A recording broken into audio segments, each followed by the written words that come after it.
सादिया, कुछ तो खुदा का खौफ करो। क्यों दिल जली बातें करती हो कि तुम्हारे शौहर को और तुम्हारे बेटे को लोगों के सामने सफाइयां पेश करनी पड़े? मैं क्यों करूं खुदा का खौफ? खुदा का खौफ तो वो करे ना जो हक पर ना होकर भी खुद को हक पर समझते हैं। बस तुम ही हक पर हो, बाकी सब नाक उलझते हैं तुमसे, है ना? क्या बात है खाला, कोई नई बात शुरू हो गई है क्या? अरे बस बेटा, कोई नई बात नहीं है।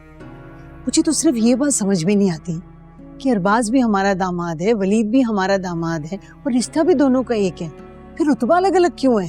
हरगिज नहीं, वलीद मेरा भतीजा है, मेरा खून है।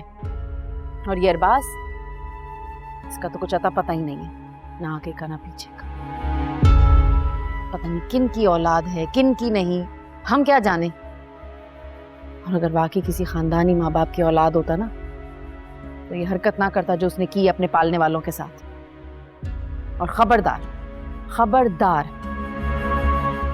अगर मेरे भतीजे के मुकाबिल उस अरबाज को लाने की कोशिश भी की, मुझसे बुरा कोई भी नहीं होगा।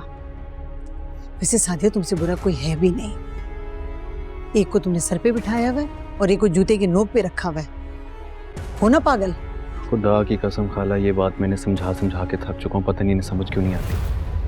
जिस लड़के को पूरे जमाने से लड़के आपने अपनी बेटी दी, आज आप उसी से लड़ रही हैं। मामूजान, समझाएं इनको। एक बात बता दूं तुम्हें मैं सादिया, तुम्हें अपने रवैये को दुरुस्त करने की जरूरत है, अपने रवैये को। मतलब तुम वलीद को इतना अच्छा मत समझो। अगर तुम उसके सामने अरबाज की बुराई करोगी या उसको नीचे दिखाने की कोशिश करोगी तो तुम्हें क्या लगता है कि वो तुम्हारी बात मान लेगा? अरबाज और वलीद ना बहुत पुराने दोस्त हैं, और वलीद ये बहुत अच्छी तरह जानता है कि दोस्ती और रिश्तेदारी दोनों किस तरह निभाई जाती हैं। मेरी तबीयत खराब हो रही है, मुझे घर जाना है।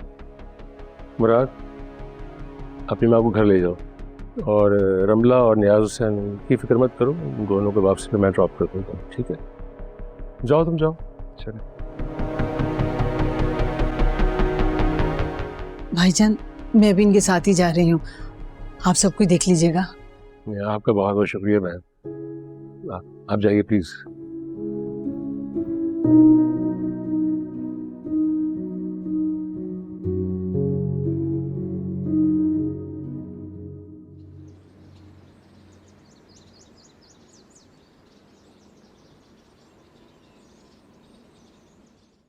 लीजिए जनाब, आपकी मंजिल मकसूद आ चुकी है। अब आप अपने इस खादिम को इजाजत दीजिए। नहीं, मेरी मंजिल ये नहीं है। मेरी मंजिल वहीं होगी जहां मुझे तुम्हारा साथ मिलेगा, वो भी हमेशा के लिए। फारा, तुम्हारा साथ तो मैं मरते दम तक नहीं छोड़ने वाला। जब तक सांस में सांस है, तुम ही मेरी जिंदगी हो और तुम ही मेरा सब कुछ। विक्की, अभी तो हमने सारी जिंदगी साथ गुजारनी है, लाइफ एंजॉय करनी है, अभी से मरने की बात है। हाँ, तुम ठीक कह रही हो, बल्कि अभी तो हमें बहुत कुछ साथ में करना है। तो अब आप ड्राइविंग सीट पर आ जाइए, संभालिए, अम्मा घर पे इंतजार करिए, जल्दी जाओ। नहीं, मैं गाड़ी नहीं ले जा रही। इतनी दूर कैसे वापस जाओगे? कोई प्रॉब्लम थोड़ी है, मैं तो कैब में जाऊंगा। लेकिन मुझे प्रॉब्लम है। मैं नहीं चाहती कि तुम रिक्शे और टैक्सियों में धक्के खाते फिरो। गाड़ी ले जाओ। फारा, मैं तो गाड़ी ले जाऊं, लेकिन अम्मी अब्बू को क्या कहोगी? देख लो, तुम्हें कोई बाद में मसला ना हो। कोई मसला नहीं होगा, मैं सब संभाल लूंगी, टेंशन मत लो। गाड़ी ले जाओ। और हाँ, घर पहुंच के मुझे प्लीज कॉल कर लेना, वरना मुझे बहुत टेंशन होती है। विक्की, एक बात पूछूं? पूछो। अगर वो स्टूपिड फिर से टकराया तो? फारा, तुम उसकी फिक्र मत करो। तुम सोच भी नहीं सकती, अब मैं उसको ऐसा मजा चखाऊंगा कि वो जिंदगी भर याद रखेगा। पक्का? हाँ हाँ पक्का। अब जाओ, अम्मी घर पे इंतजार कर रही हैं। अच्छा, गाड़ी की टेंशन नहीं लेना, कोई भी प्रॉब्लम होगी मैं बता दूंगी, सही है? ठीक है।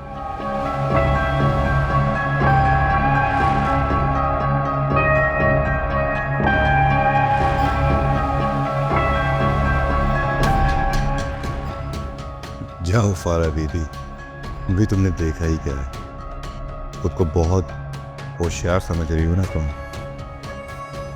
लेकिन तुम्हें अंदाजा भी नहीं है कि तुम्हारा पाला तुम्हारे भी उस्ताद से पड़ चुका है। ये तो अभी पहली किस्त वसूल की है मैंने अपनी मोहब्बत की, अभी तो बहुत कुछ दान करना पड़ेगा तुम्हें, क्योंकि ये विकी की मोहब्बत का सवाल है और विकी कभी घाटे का सौदा नहीं करता मेरी जान।